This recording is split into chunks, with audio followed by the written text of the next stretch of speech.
तो हेलो मेरे लाडलों, welcome back again with mathemagic the feel with your and only yours Govind sir. तो हम लोग रियल नंबर्स खत्म कर चुके हैं। होप आप लोगों ने भी कर लिया होगा। ठीक है, आज हम लोग स्टार्ट करेंगे अपना पॉलिनोमियल चैप्टर यानी चैप्टर नंबर 2। ओके, तो सब लोग पढ़ के आए हैं पॉलिनोमियल्स। वो वैसे भी सब लोग पढ़ के आते हैं, तो फिर गोविंद सर तो एक बार रिवीजन देते हैं, मतलब सब कुछ एक बार रिवाइज करवाते ही हैं, सारा का सारा जो भी होता है ना। तो हम लोग तो बेसिक से स्टार्ट करते हैं, जब तक हमारा बेसिक नहीं क्लियर होता तब तक हम लोग कहाँ ही आगे बढ़ते हैं। ठीक है, cause that feel is important. तो स्टार्ट करते हैं हम लोग with what, with polynomials. But before polynomials we'll start with a general statement. General statement means दो तरह की चीजें होती हैं दुनिया में, है ना। एक स्टेटमेंट होता है change is only permanent thing.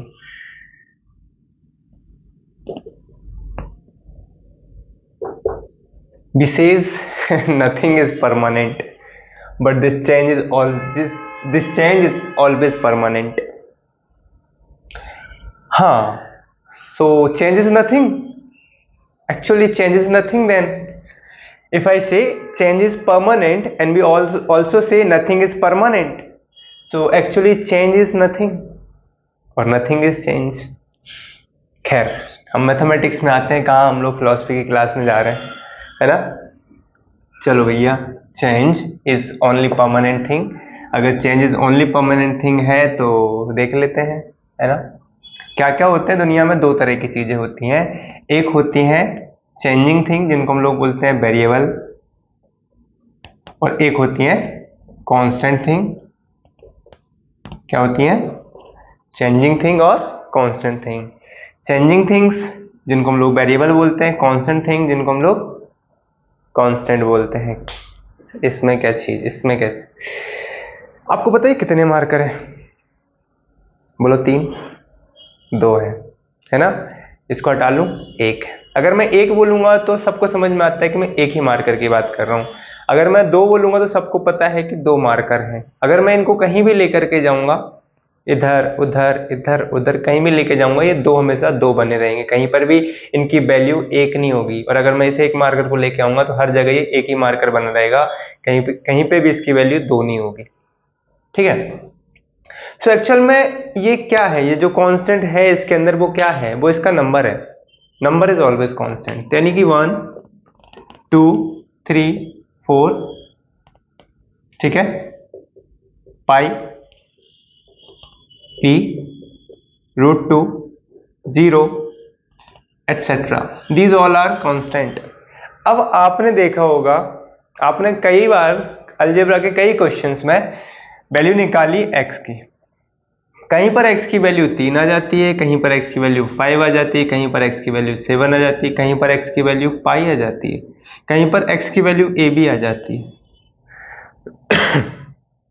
और कभी कभी इसकी वैल्यू 1 मीटर स्क्वायर आ जाती है। x की वैल्यू क्या आप बोल सकते हो कि हर जगह जहां कहीं भी जितनी बार हम लोग x y z को यूज करेंगे हर जगह उनकी वैल्यू सेम रहेगी? नहीं, इनकी वैल्यू चेंज होती रहती है। इनकी वैल्यू अगर चेंज होती रहती है तो इसका मतलब हो गया कि हम लोग इनको क्या बोलते हैं?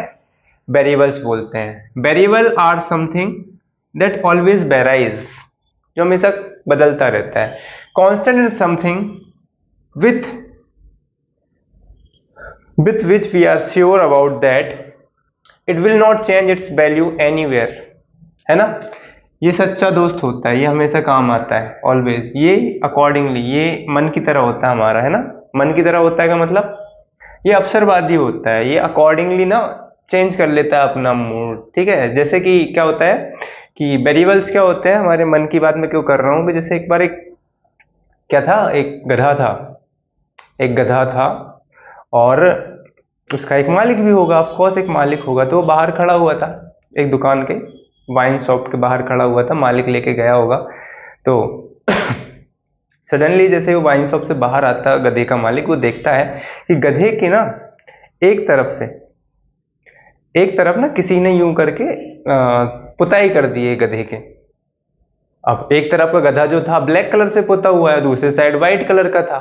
अब भाई गधे का जो मालिक था उसकी तो चटक गई, उसकी चटक गई मतलब यार क्या है उसके मन में, मतलब अचानक से गुस्सा आ गया कि किसने कर दिया ये बताओ, कैसा मजाक किया। तो भाई जोर से चिल्लाया वो, किसकी हिम्मत हुई, कौन बदतमीज है जिसने ये वो की है, पुताई कर दी मेरे गधे के ऊपर।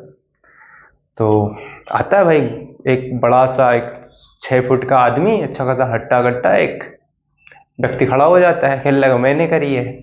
अब बेचारा जो गधे का मालिक था वो दुबला पतला इंसान, उसने देखा और उसको कहने लगा आज तो पिटे, आज तो पिटे। तो उसने क्या करा, उसने फौरन अपना मूड चेंज कर लिया, कहने लगा अरे भाई साहब बैठो आप, तो मैं तो ये बोल रहा था कि देखो एक साइड का तो ये क्या हुआ साफ हो गया, अब एक साइड का देखो सूख गया है। अब आप एक काम करो, अगर ये एक साइड का सूख गया है तो आप इसके दूसरे साइड भी पोत दो। उसने फौरन बदल दिया, मूड क्या हुआ उसका बदल गया। अब उसका जो मूड बदल गया उससे क्या हुआ कि जो वेरिएबल था, वेरिएबल एकदम मन की तरह होता है, आपके माइंड की तरह। क्या करता है माइंड, बदल जाता है ना। कांस्टेंट ऑलवेज कांस्टेंट रहता है, कभी नहीं बदलता। It is just like your soul. अब बोले सर सोल देखी किसने, चलो ठीक है मत नहीं देखी होगी। तो these are variables and this is constant. अच्छा जी, तो वेरिएबल्स वो होते हैं जो बदल जाते हैं। तो इसके अंदर आप कौन सी वैल्यू लिखते हो, x y z a b c etcetera, ये सब किसके अंदर आती हैं, वेरिएबल्स के अंदर आती हैं। ये सब क्या होते हैं, कांस्टेंट होते हैं। अच्छा, पर ये क्यों पढ़ाए जा रहे हो, यही तो काम की बात है। एक वेरिएबल्स होते हैं, कांस्टेंट होते हैं। अब आप मुझे ये बताओ कि वेरिएबल्स, अब कुछ एक्सप्रेशंस होते हैं, क्या होते हैं, एक्सप्रेशंस होते हैं। एक्सप्रेशन जैसे मैं बोलूं, अगर मैं बोलूं आपसे x+1, ठीक है, तो क्या कोई मुझे बता सकता है कि जो एक्सप्रेशन लिखा हुआ है कांस्टेंट है या वेरिएबल। अगर मैंने लिखा है x प्लस में y प्लस z, ठीक है, फिर मैंने लिखा है 2x, फिर मैंने लिख दिया 3x क्यूब प्लस में 5, और फिर मैंने लिखा है 5 प्लस में 7 का स्क्वायर प्लस में 9। अब आप इन सब वैल्यूज को समझिए। इस वैल्यू में अगर x की जगह पे 1 जाएगा तो ये जो वैल्यू है इसकी जो वैल्यू आएगी 1 प्लस 1 आएगी, यानी कि 2 हो जाएगी। अगर यहाँ पर x की जगह पर मैं 2 रख दूं तो 2 प्लस 1 यानी 3 हो जाएगी, मतलब ये भी क्या हुआ, वेरिएबल हुआ। अगर यहाँ पर मैं इस एक्सप्रेशन के अंदर x इज इक्वल टू 1 रखूंगा तो ये 2 इंटू 1 होकर के मुझे 2 देगा।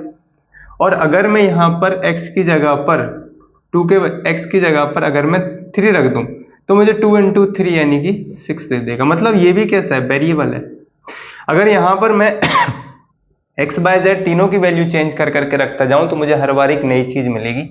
अगर मैं यहाँ पर x की वैल्यू 1 फिर 2 फिर 3 अगर रखता जाऊं तो मुझे हर बार वैल्यू चेंज मिलेगी। लेकिन ये वाला जो एक्सप्रेशन आपको दिखाई दे रहा है, ये वाला जो आपको एक्सप्रेशन दिखाई दे रहा है, इसमें आप x और y z यानी कुछ बदल नहीं सकते, इसमें सिर्फ कांस्टेंट है। तो ये वाला जो एक्सप्रेशन होता है ये कांस्टेंट होता है। अब एक वर्ड मैं बार बार यूज कर रहा हूं जिसका नाम है expression. What does it mean by this word expression. आप ये सोचो, मैं लिखूं 2 इंटू 4, 2 इंटू 4 आपको क्या बता रहा है, ये क्या एक्सप्रेस कर रहा है कि 2 को 4 टाइम मल्टीप्लाई करो और 4 को 2 टाइम मल्टीप्लाई करो, आपका आंसर 8 आएगा। अगर 2 प्लस 5 लिखा हुआ है तो आपसे ये कुछ बोल तो नहीं रहा है, आपसे कुछ बोल रहा है क्या कि 2 और 2 प्लस 5 लिखा हुआ है, लेकिन आपको तो भाई खुजली होती है। आप जैसे 2 प्लस 5 देखते कहने लगे सर ये तो 7 बन रहा है। अब वो आपकी खुजली है भाई, क्या कर सकते हैं, खुजा लो, ठीक है। मतलब इसने आपसे कुछ कहा, एक ऐसी लैंग्वेज में कहा जिसे हर कोई नहीं समझ सकता। एक गधे के सामने लिख के रख दो आप, गधा क्या करेगा, चाट लेगा, अगर चाटने लायक चीज होगी तो, नहीं तो देखता रहेगा दूर से खड़े होकर के, लेकिन वो कैलकुलेट नहीं करेगा। आप कर लेते हो कैलकुलेट, क्यों, क्योंकि आपकी इससे बात हो रही है। आपकी इससे बात हो रही है तो बात दो तरह से होती है। पहली चीज, आप या तो सामने वाले से सीधे बात करो या फिर आपके एक्सप्रेशन देख करके वो सामने वाला समझ जाए, सामने वाला एक्सप्रेशन देख के समझ जाए। आप घर में खाना खा रहे हो, ठीक है, खाना खा रहे हो और अचानक से कोई आ जाए, मेहमान आ जाए, तो आपकी मम्मी आपको यूं देखती हैं, और आप चुपचाप से उठते हो, कमरे के अंदर चले जाते हो, ठीक है। फिर सीधी सी बात है, उन्होंने कुछ कहा आपसे, कहा कमरे के अंदर चले जाओ, बस इस तरह से देखा उन्होंने और आप समझ गए। क्या किया उन्होंने, एक्सप्रेशन दिए, उनके एक्सप्रेशन देख के समझ जाओ। आप जब बोलते हो, आपका जब मन होता है ना, किसी भी चीज को करने का मन होता है, तो आप क्या करते हो, आप हमेशा मुंह से तो नहीं बोलते हो, आप अपने चेहरे से भी एक्सप्रेशन भी तो दिखाते हो ना। आप बोलो हाँ मुझे तो पानी पीना है, सिंपल सी बात है। आप यूं कर रहे हो, आप मना कर रहे हो और फिर आप मुंह से बोल रहे हो हाँ चाहिए, मैं बोलूं नहीं नहीं चाहिए। क्या मतलब हुआ, एक्सप्रेशन और आपके वर्ड दोनों अलग अलग हुए। हाँ नहीं, दोनों चीजें मैचअप होनी चाहिए। तो यहां पर वो सिर्फ एक्सप्रेशन दे रहा है, या तो एक्सप्रेशन दो या फिर सिर्फ बोलो, दोनों ही चीजें हो सकती हैं। तो यहां पर ये सिर्फ एक्सप्रेस कर रहा है, that's why this is an expression. तो जब भी कोई चीज कहीं पर लिखी होती है, इट्स एक्चुअली एन एक्सप्रेशन। ये क्या होता है, एक्सप्रेशन होता है। यहां पर मैं लिख दूं 2² प्लस में 5 प्लस में 3 इंटू 2, तो इसका मतलब है कि ये कुछ एक्सप्रेस कर रहा है कि 2 का स्क्वायर करो, उसमें 5 ऐड करो, फिर उसमें 3 और 2 को इंटू करके फिर ऐड करो, तब आपको आएगा this is an expression. Okay, expression आपको समझ में आ गया, कांस्टेंट आपको समझ में आ गया, वेरिएबल आपको समझ में आ गया। एक्स बाय जेड में कोई भी वैल्यू, जब आप कोई भी बात करते हो तो आप ऑलवेज कैसी बात कर रहे हो, तो वेरिएबल्स में बात कर रहे हो। तो दो चीजें आपको समझ में आ गई, कांस्टेंट वेरिएबल एंड एक्सप्रेशन क्या होता है। अच्छा जी, ये बात चल रही है, कांस्टेंट और एक्सप्रेशन क्या होता है। अच्छा, अब आप ये सोचो कि यहां पर जो वर्ड मैंने लिखे थे, जैसे कि मैंने लिखे थे वेरिएबल्स वाले पार्ट बताता हूं मैं आपको। जब मैंने लिखा 2x, तो 2x में 2 तो आपका कांस्टेंट था, x आपका वेरिएबल था, लेकिन इन दोनों को मिलाकर के भी ये वेरिएबल ही क्यों लिखा है इसको, क्योंकि ये तो कोई पर्टिकुलर नाम नहीं हो ना, क्योंकि कांस्टेंट वेरिएबल दोनों को बराबर इंपॉर्टेंस देनी चाहिए, बिल्कुल देनी चाहिए, बिल्कुल दी जानी चाहिए। लेकिन हम इसमें 2 और x को, 2 और x दोनों को वेरिएबल नहीं बोल रहे हैं, हम लोग बोल रहे हैं कि this expression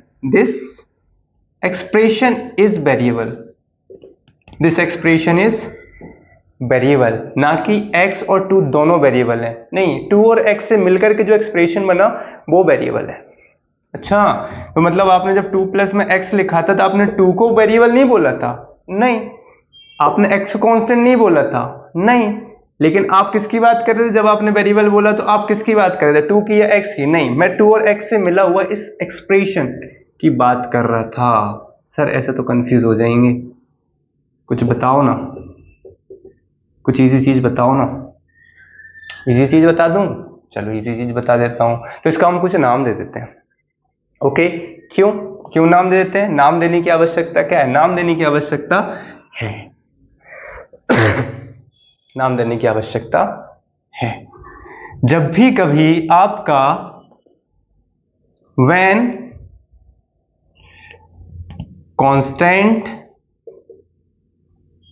and variables are combined with using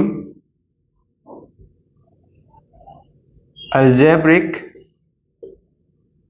signs, when constant and variables are combined using algebraic sign expressing some mathematical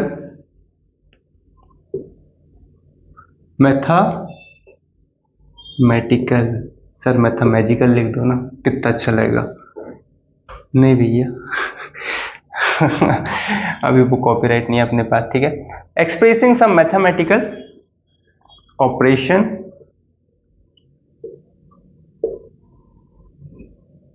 is termed as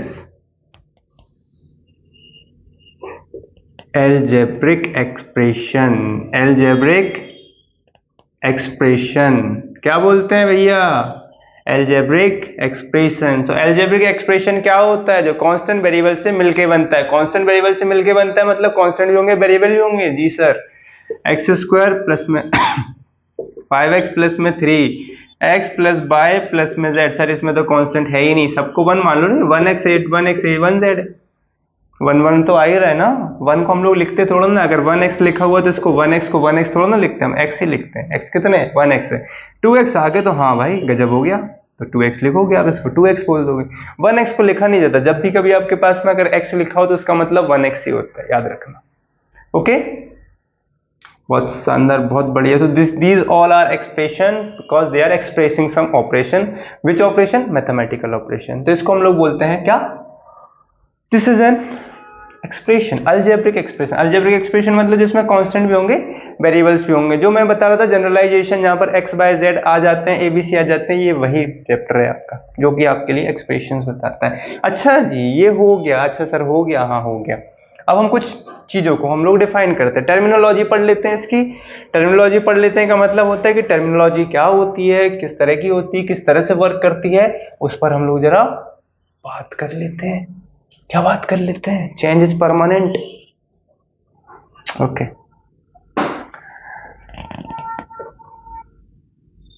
terms defining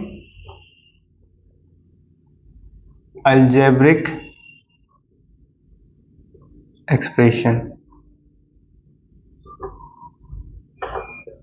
वो टर्म्स जो अलजेब्रिक एक्सप्रेशन को डिफाइन करते हैं। पहला तो होता है खुद टर्म। क्या होता है? टर्म्स। टर्म्स क्या होता है? Group of constant and variables. Group of constants and variables separated by plus and minus in between। मतलब क्या? मतलब क्या बोला है आपने? Separated by plus and minus in between. मतलब जैसे मैंने लिखा x square plus x bye minus में सेव जेड स्क्वायर। ठीक है, पहला लिख दिया। दूसरा मैंने लिख दिया एक्स बाय जेड प्लस में 2 इंटू 5x माइनस में 4x डिवाइडेड बाय 3, है ना। तीसरा x square bye plus Z upon में 3 प्लस में 7x minus 5x square into में 3x स्क्वायर। अब आप ये सोचो कि इन सब के अंदर हम लोग टर्म्स कैसे डिफाइन करते हैं। टर्म्स कौन होते हैं? जो प्लस माइनस से सेपरेटेड होते हैं। Group of constant and variables. Group of constant and variable. Group of मतलब ये एक ग्रुप हो गया, ये एक ग्रुप हो गया, ये एक ग्रुप हो गया, ये सभी ग्रुप्स हैं। ठीक है, कांस्टेंट एंड वेरिएबल्स के ये ग्रुप्स हैं, ये ग्रुप्स हैं, ये ग्रुप्स हैं। 5x 7x 3x स्क्वायर, ये सब क्या है? ग्रुप्स हैं। अब आप इसके अंदर देखना they are separated by plus and minus. तो मतलब प्लस यहां आ गया तो मतलब ये एक टर्म हो गया, ये भी एक टर्म हो गया और ये भी एक टर्म हो गया। तो ये कितने टर्म हुए टोटल? 3 टर्म्स। तो इसके अंदर कितने टर्म्स हैं? 3 टर्म्स। अब आप इसके अंदर देखो, ये तो इनके बीच में तो कोई साइन नहीं, तो ग्रुप है सिंपल, तो ये एक टर्म हो गया। फिर ये प्लस आ गया तो मतलब दूसरा चालू हो गया, ये खत्म हो गया यहाँ पर, तो ये वाला। अब यहाँ मल्टीप्लीकेशन है, मल्टीप्लीकेशन कभी भी टर्म्स को सेपरेट नहीं करता है, ठीक है ना। तो मल्टीप्लीकेशन होने की वजह से हम इसको क्या बोलेंगे कि ये सेमी है। क्या है? सेमी है। तो ये 2 इंटू 5 है, 2 इंटू 5 है, तो इसका मतलब है कि ये पूरा अपने आप में एक टर्म है। अब ये वाली जो चीज है, ये वाली चीज, ये क्या है? ये टर्म है, लेकिन ये डिवाइड का साइन है। डिवाइड तो सेपरेट करता नहीं, प्लस और माइनस करते हैं, तो इसका मतलब ये वाला पूरा एक टर्म है। अब आप ये समझो कि ये एक टर्म, ये एक टर्म, ये एक टर्म, तो इसमें भी कितने टर्म हुए? 3 टर्म्स हुए। अब आपको कंफ्यूजन नहीं होना चाहिए, प्लस माइनस बस सेपरेट करते हैं, डिवीजन मल्टीप्लीकेशन सेपरेट नहीं करते हैं। अब आप सीधा सीधा बोलोगे कि ये एक टर्म है, ये दूसरा टर्म है, ये तीसरा टर्म है, और ये पूरा का पूरा चौथा टर्म है। तो मतलब यहाँ पर 4 टर्म्स है। ओहो, ऐसा बोला था सर ने? हाँ बिल्कुल ऐसे ही बोला था। ओके चलो भाई, टर्म समझ में आ गए आपको? बहुत शानदार, बहुत बढ़िया, बहुत मजा आया। अब आगे क्या सर? आगे अब हम लोग पढ़ेंगे कोफिशिएंट के बारे में, ठीक है। कोफिशिएंट का मतलब होता है कि हम लोग बात करते हैं यहाँ पर बस न्यूमेरिकल कोफिशिएंट की, ठीक है। कोफिशिएंट बहुत सारे होते हैं। कोफिशिएंट का मतलब मैं आपको बता देता हूँ। आपके पास में दो तरह के कोफिशिएंट होते हैं एक होता है कांस्टेंट कोफिशिएंट, एक होता है लिटरल कोफिशिएंट। पहली बात, जब आपसे मैंने लिखा मैं क्या बात कर रहा हूँ? कोफिशिएंट की। सारी चीजें याद करके चलना है ना। ये दूसरा टर्म है अपना, एक टर्म हो गया। अब हम लोग बात कर रहे हैं कोफिशिएंट की। कोफिशिएंट का मतलब होता है, अगर मैंने लिखा हुआ यहाँ पर, कोफिशिएंट दो तरह के होते हैं, एक होता है न्यूमेरिकल या फिर हम इसको बोलते हैं, और एक होता है लिटरल, ठीक है। न्यूमेरिकल मतलब कांस्टेंट वाली बात कर रही है, और दूसरी बात कर रही है लिटरल मतलब वेरिएबल वाली। जैसे अगर मैंने लिखा है यहाँ पर 5x बाय स्क्वायर, ठीक है, तो यहाँ पर दो तरह के कोफिशिएंट है, एक कांस्टेंट वाला है 5, लिटरल वाला है x बाय स्क्वायर, ठीक है। अगर मैंने लिखा है 9x बाय जेड क्यूब, तो सीधी सी बात है कि इसने एक 9 है और एक x बाय जेड क्यूब है। लेकिन अगर वो न्यूमेरिकल्स के अलावा अगर वो थोड़ी अलग से बात करता है, अलग से बात करता है का मतलब होता है कि अगर आप 6-7 क्लास में रहे हो तो वहां पर आपसे सिर्फ ये न्यूमेरिकल और लिटरल कोफिशिएंट की बात नहीं की गई थी, आपसे सीधे कोफिशिएंट की बात की गई थी। तो कोफिशिएंट में हम लोग बोलेंगे हमारे पास में x coefficient of x in x by cube, 3x by cube. तो हम इसमें से क्या करते हैं कि हम x को हटा देते हैं, बस x को हटा देते हैं, बाकी के 3 बाय क्यूब हम लिख देते हैं, ठीक है। लेकिन यहां ऐसा नहीं होगा। अब हमारे पास में जो लिटरल कोफिशिएंट, कांस्टेंट कोफिशिएंट में से जब भी हमसे कोई कोफिशिएंट पूछा जाएगा तो हम सिर्फ कांस्टेंट समझेंगे। कौन सा? न्यूमेरिकल कोफिशिएंट से हमारा मतलब होगा, बाकी हम लोग जो भी वेरिएबल्स हैं उनकी बात नहीं करेंगे, क्योंकि यहां पर जब भी बोला जाएगा तो आपसे 5 बाय क्यूब प्लस में 5 बाय स्क्वायर प्लस में 7 बाय प्लस में 3 लिखा हुआ है सपोज। तो जब भी आपसे बोला जाता है कि कोफिशिएंट ऑफ बाय स्क्वायर, तो आपको पता है कि बाय स्क्वायर यहां भी है, बाय स्क्वायर यहां भी है। अगर आप यहां से लोगे तो 5 बाय आ जाएगा, इनटू में बाय स्क्वायर, तो बाय स्क्वायर का तो निकाल नहीं, तो 5 बाय भी आ सकता है, और यहां से 5 भी आ सकता है, क्योंकि 5 इंटू बाय स्क्वायर है, तो बाय स्क्वायर को तो कोफिशिएंट ही चाहिए, तो 5 भी हो सकता है। तो यहां पर हमसे इसकी बात वो नहीं करेगा।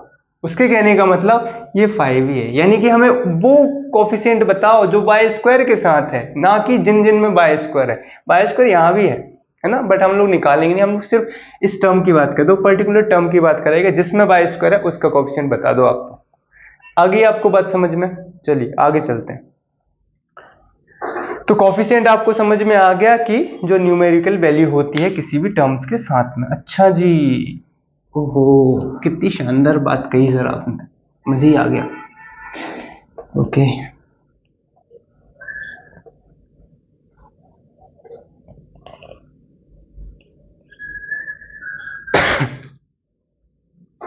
चलो भाई साहब आगे की बातें कर लें, आगे की बातें कर लें। कोफिशिएंट आपको समझ में आ गया। अब हम लोग बात करते हैं, किसकी बात कर लें? डिग्री की बात कर लें? नहीं नहीं नहीं, नहीं डिग्री की बात हम लोग इसके बात करेंगे। पहले हम लोग क्लासिफाई करते हैं। Classification of algebraic expression. अब आप अलजेब्रिक एक्सप्रेशन का क्लासिफिकेशन देखो। पहला क्लासिफिकेशन है on the basis of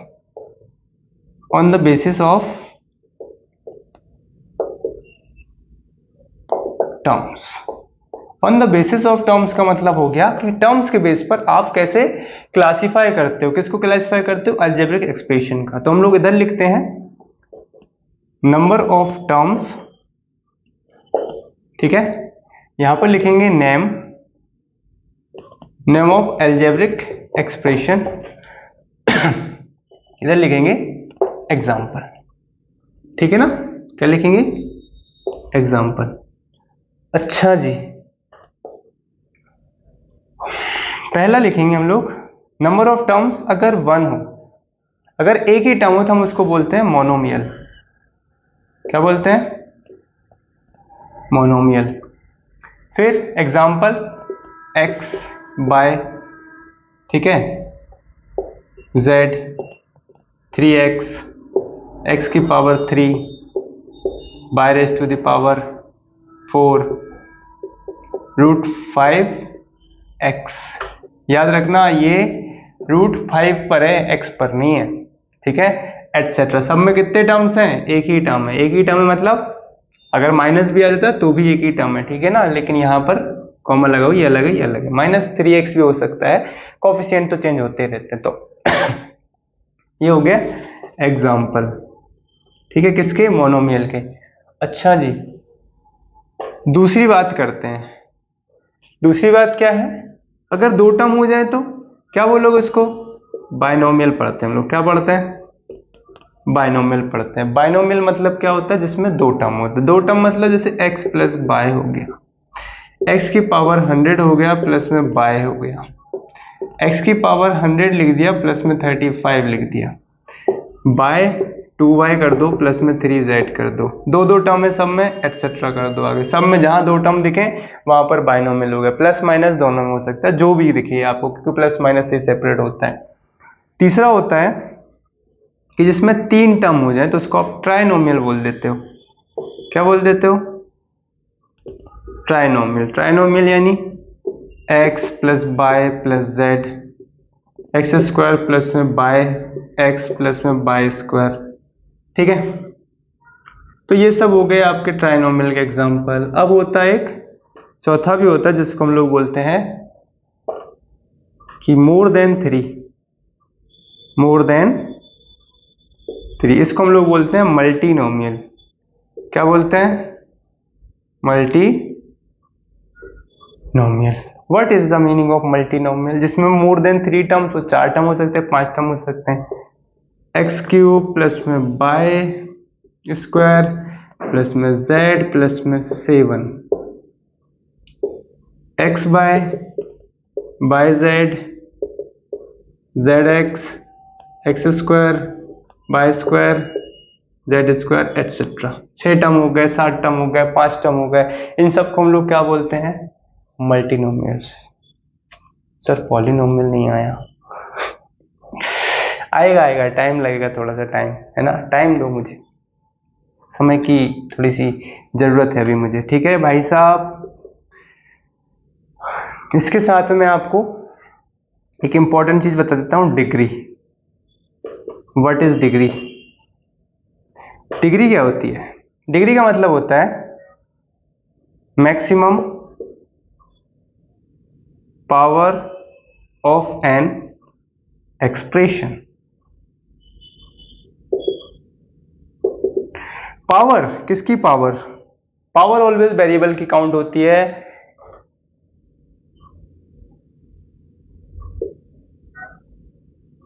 power always variable की होती है, कांस्टेंट की कोई पावर नहीं काउंट की जाती है, क्योंकि अलजेब्रिक एक्सप्रेशन का मतलब ही होता है कि सारा का सारा जो अलजेब्रिक एक्सप्रेशन होता है वो वेरिएबल होता है। अगर अलजेब्रिक एक्सप्रेशन वेरिएबल होता है तो पावर भी हम लोग वेरिएबल की लेते हैं। तो maximum power of an algebraic expression is called as its degree. मतलब क्या हुआ, लिखा मैंने 3x क्यूब प्लस में 4 बाय एक्स प्लस में 7 एक्स स्क्वायर बाय स्क्वायर, पहली बात। दूसरा एग्जांपल देता हूं, 4x की पावर 5 माइनस 3x की पावर 4 प्लस में 2x cube by cube plus में 7x की पावर 3 माइनस 8। अब आप देखो सबके अंदर पावर कितनी है, इस टर्म की पावर कितनी है, इस टर्म की पावर है 3, इस टर्म की पावर है कितनी है 1, नहीं, जो वेरिएबल्स होते हैं उनकी पावर्स अगर वेरिएबल मल्टीप्लाई में हो तो पावर ऐड हो जाती है।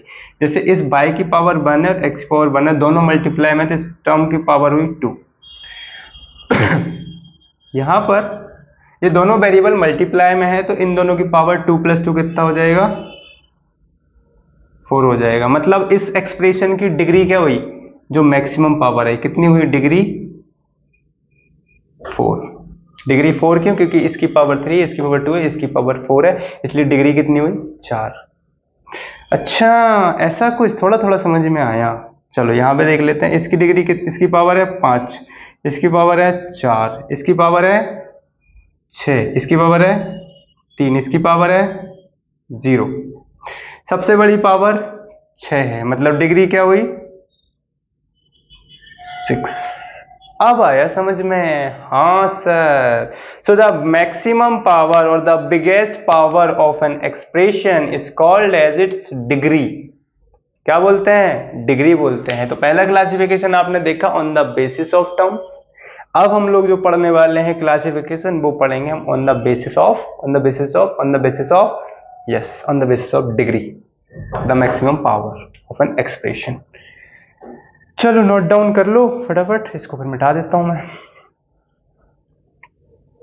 तुम लोगों के पास तो यार मोबाइल होता है, पता है, फटाक से पॉज करा, टीपा टापा, बस है ना, प्ले बटन दबाया, गोविंद सर फिर चालू। क्या ही बात है। मेरे पास तो पॉज बटन और प्ले बटन भी नहीं, मैं एक बार प्ले होता हूं तो बस प्ले ही हो जाता हूं। चलो भाई कोई बात नहीं, सह लेते हैं। सेकंड क्लासिफिकेशन है on the basis of, on the basis of degree, on the basis of degree. Degree के बेस पर आप क्लासिफिकेशन कैसे करते हो एक्सप्रेशन का, वो देखते हैं अपन लोग। यहां पर देखेंगे डिग्री, यहां पर लिखेंगे नेम, फिर यहां पर लिखेंगे एग्जाम्पल। ठीक है, पहला एक्सप्रेशन डिग्री अगर 1 हो, 0 भी हो सकती है क्या, बट 0 वाला हम लोग लास्ट में देख लेंगे। 1 हो तो हम इसको बोलते हैं लीनियर। याद रखना, लीनियर दिखता कैसा है, x + 1, x + y, 2x + 3, 2x + में 3z एटसेट्रा, सबकी डिग्री 1 है, देख लो। डिग्री 1 है तो लीनियर। दूसरा होता है अगर डिग्री 2 हो जाए तो, डिग्री 2 हो जाए तो आप उसको बोलते हो ये कैसा है, डिग्री 2 हो जाए तो ये होता है क्वाड्रेटिक। क्या होता है, क्वाड्रेटिक। ठीक है, क्वाड्रेटिक अलजेब्रिक एक्सप्रेशन बोल दो इसको, algebraic expression, algebraic expression, quadratic algebraic expression. Example x² + में 5x + 6, ट्राइनोमियल भी है ना, तो वो तो चलता रहता है। x² भी लिख दिया तब भी ये क्वाड्रेटिक है। x/y + z क्वाड्रेटिक है। ठीक है, 7x² + 5 एटसेट्रा भी लिखूं क्या, चलो लिख देता हूं।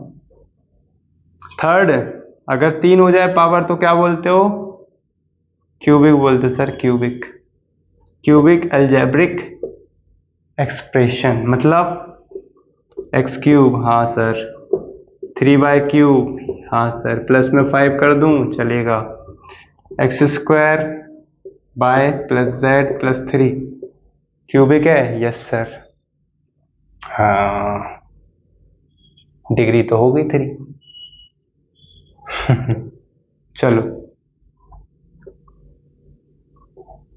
एटसेट्रा, लगा दो 3, लगा दो स्क्वायर, कोई दिक्कत नहीं, ठीक है ना, चलेगा। चलो भाई, तो ये तो हो गए अपने पास में डिग्री अलजेब्रिक एक्सप्रेशन। लेकिन क्या अलजेब्रिक एक्सप्रेशन यहां पर जाकर के सीमित होता है?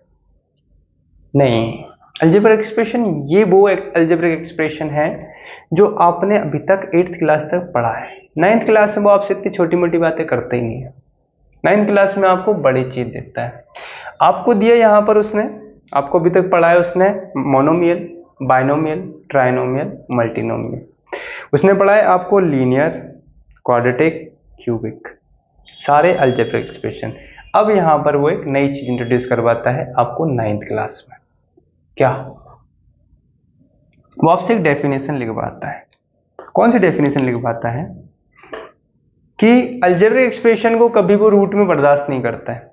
जैसे कि किसी भी वेरिएबल को, वेरिएबल के अंदर वेरिएबल रूट के अंदर नहीं होता है ना? तो बोलता है in an algebraic expression if all the powers of variable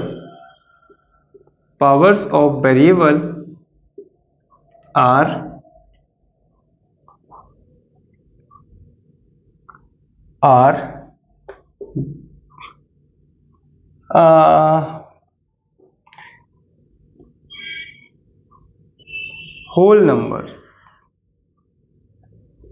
whole numbers बोलने का मतलब जीरो का तो कोई मतलब होता नहीं है, पर फिर भी ठीक है।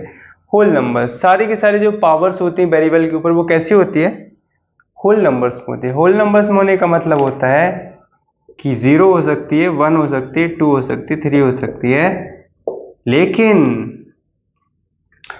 नेगेटिव नहीं हो सकती, फ्रैक्शनल नहीं हो सकती, नेगेटिव नहीं हो सकती, फ्रैक्शनल नहीं हो सकती है। ठीक है, इसका मतलब और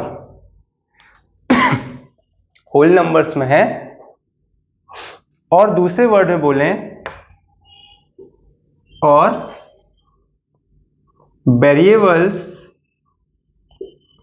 are independent for their values then that algebraic expression is termed as what? Polynomial. क्या बोलते हैं? Polynomial. It is something like कि बहुत सारे, मल्टीनोमियल से बड़ा टर्म होता है, बट नहीं, हमें लगता है कि ये सिमिलर होता है मल्टीनोमियल के। जैसे बाइनोमियल मोनोमियल 1 होता है, बाइनोमियल 2 होता है, ट्राइनोमियल 3 होता है, वैसे ही पॉलिनोमियल में बहुत सारे हो जाते हैं। नहीं, ये पॉलिनोमियल वैसा कुछ नहीं है। पॉलिनोमियल बड़ा ही क्यूट सा बंदा होता है। पॉलिनोमियल इज जस्ट लाइक एक अलजेब्रिक एक्सप्रेशन होता है जिसमें वेरिएबल्स की पावर जो होती है वो ऑलवेज होल नंबर में होती है, यानी 0 1 2 3 4 5 में होती हैं, और उसके जो वेरिएबल्स होते हैं वो इंडिपेंडेंट होते हैं फॉर देयर वैल्यूज, यानी कि वो कोई भी वैल्यू ले सकते हैं, कोई भी वैल्यू, नेगेटिव पॉजिटिव कोई भी वैल्यू ले सकते हैं, ऑल रियल नंबर वैल्यूज वो ले सकते हैं, उन पर किसी तरह की कोई रोक टोक ना हो वैल्यूज लेने के लिए, उनको हम लोग बोलते हैं पॉलिनोमियल। जैसे कि पावर्स कैन बी टेकन 1 2 3 4 5। अगर आप x की पावर, फॉर एग्जांपल अगर मैंने रूट एक्स लगा दिया, रूट एक्स, तो x की पावर क्या होगा? x 1/2। x की पावर 1/2 रूट का मतलब होता है, इसका मतलब नॉट इंडिपेंडेंट। नॉट इंडिपेंडेंट मतलब क्योंकि रूट तो नेगेटिव वैल्यू लेते ही नहीं ना, नेगेटिव वैल्यू हो ही नहीं सकते। अब x की वैल्यू नेगेटिव नहीं आ सकती क्योंकि नेगेटिव का कोई रूट नहीं होता है, और नेगेटिव का रूट नहीं होता तो मतलब नॉट इंडिपेंडेंट है वैल्यू, कुछ नेगेटिव वैल्यू ले ही नहीं सकता। और अगर थोड़ी सी भी रोक टोक लगी तो हम लोग बोलेंगे कि ये not a polynomial, not a polynomial. आ रही बात आपको समझ में? This is not a polynomial. अगर यहां पर x 1/x आ जाए और कहीं पर भी x पावर -1 आ जाए तो भी क्या बोलेंगे हम लोग? नॉट इंडिपेंडेंट, क्योंकि अब ये 0 नहीं ले सकता, क्योंकि division bye 0 is not possible. तो फिर से हो गए नॉट इंडिपेंडेंट, नॉट इंडिपेंडेंट। और अगर नॉट इंडिपेंडेंट का मतलब वापस से नॉट अ पॉलिनोमियल।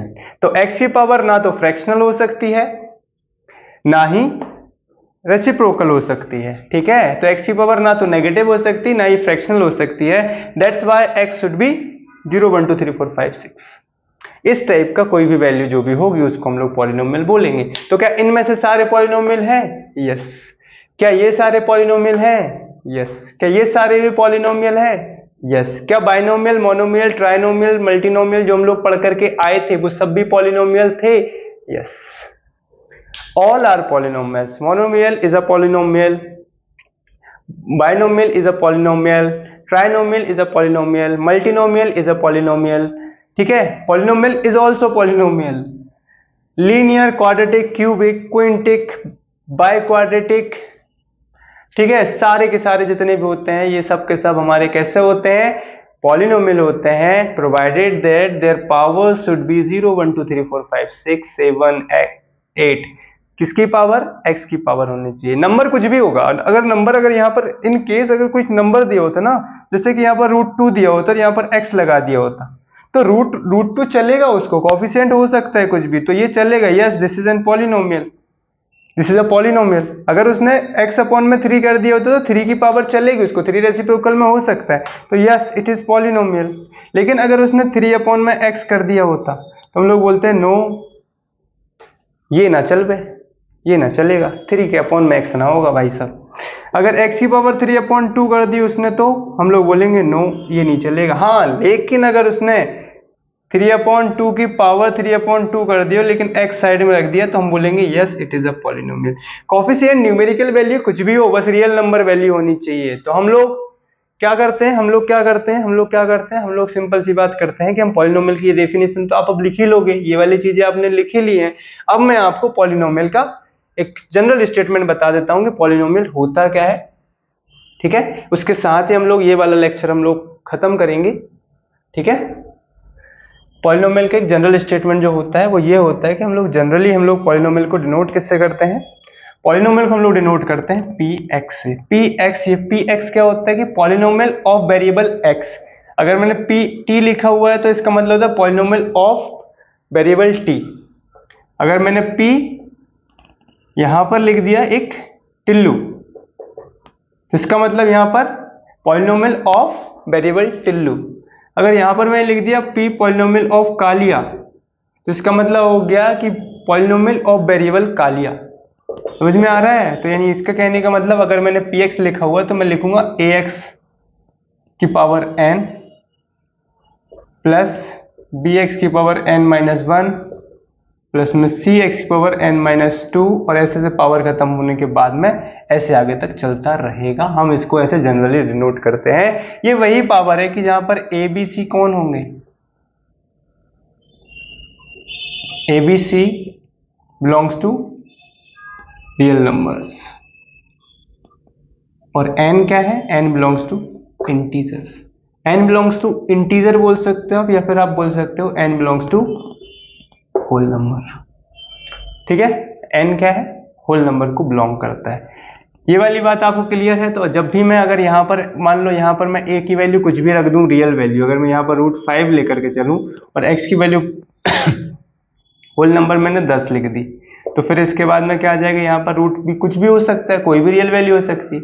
मान लो √4 हो गया वो, तो यहाँ पर कितना जाएगा? x की वैल्यू 10-1 9 हो जाएगी। फिर √3 लिख दूं मैं यहाँ पर तो इसकी वैल्यू x की वैल्यू कितनी हो जाएगी? 8 हो जाएगी। ऐसे करके चलता रहेगा, लास्ट तक जाता रहेगा।